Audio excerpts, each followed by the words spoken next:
What if I told you the most dangerous roster move in women's college basketball was making no move at all?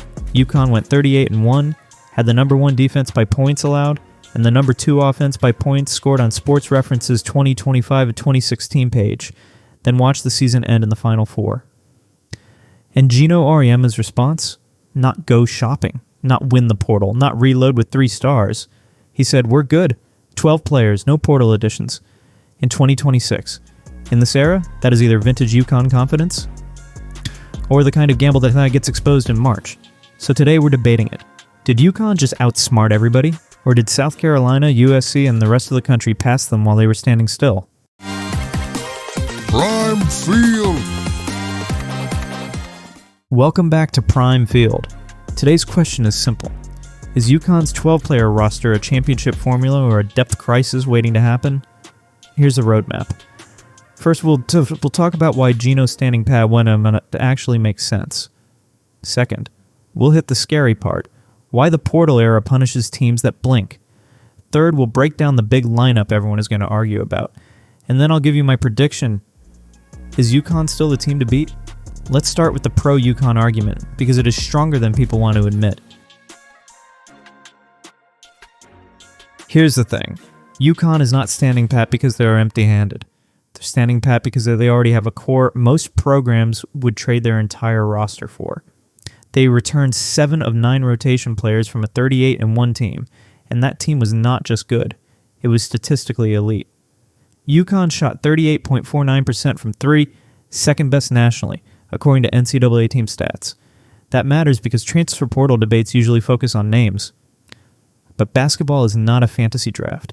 It is spacing, chemistry, decision-making, defensive trust, and knowing exactly where your teammate wants the ball with 7 seconds left. And UConn already has the ultimate cheat code. Sarah's strong. When your best player is the National Player of the Year, your offseason math changes. You're not asking, how do we find a star? You're asking, how do we protect the ecosystem around the star? That is the genius argument. Geno is basically saying, why disrupt a team that already knows how to win, already shoots the lights out, already has championship DNA, and already has Sarah strong? But hold up, because this is where the debate gets spicy. While UConn said, we're good, South Carolina said, cool, we'll take more. The Gamecocks added Jordan Lee from Texas, and recent reporting called her one of the biggest portal fits of the offseason.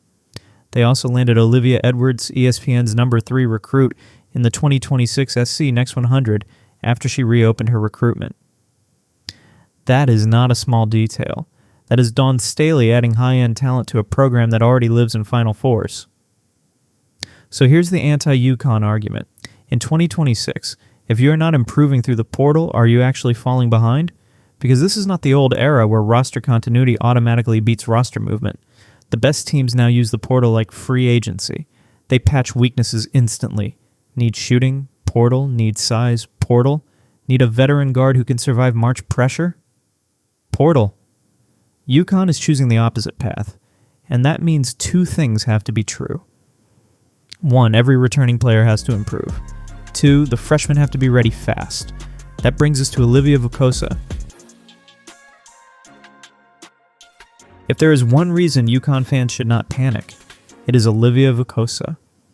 She is ESPN's number 2 player in the 2026 class, listed as a 6'4" post committed to UConn.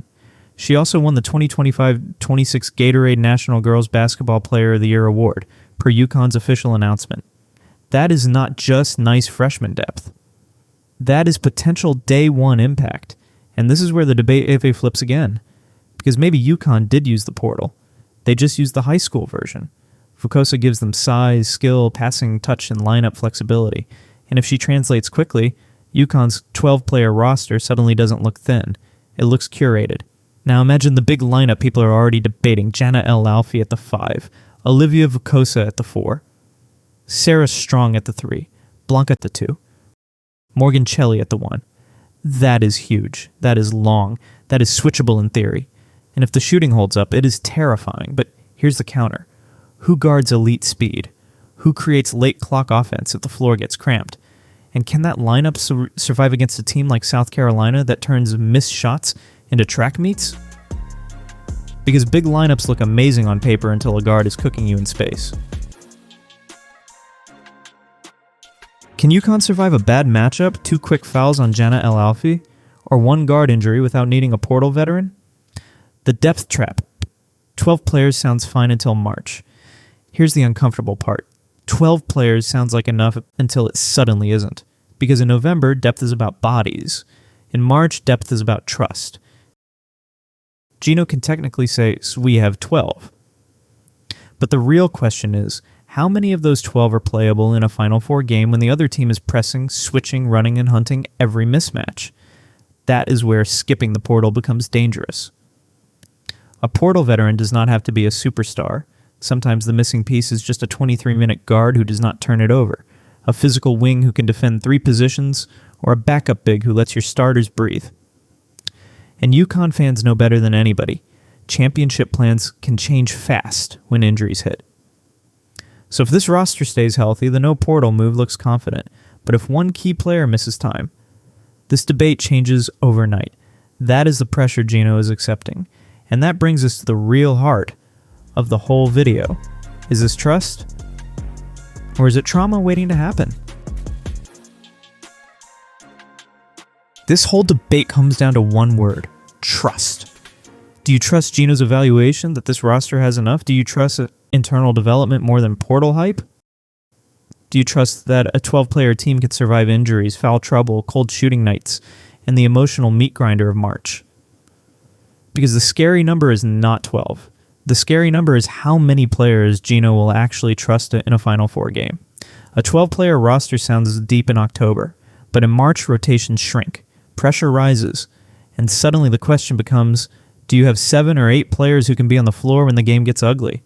For UConn, the ceiling is obvious. Sarah Strong is a national title centerpiece. Vukosa is a monster addition. The shooting is real. The returning core has been there before. And 6 players were part of that 2025 national championship team. But the risk is just as obvious. South Carolina is not waiting. USC is not waiting. The portal is not slowing down.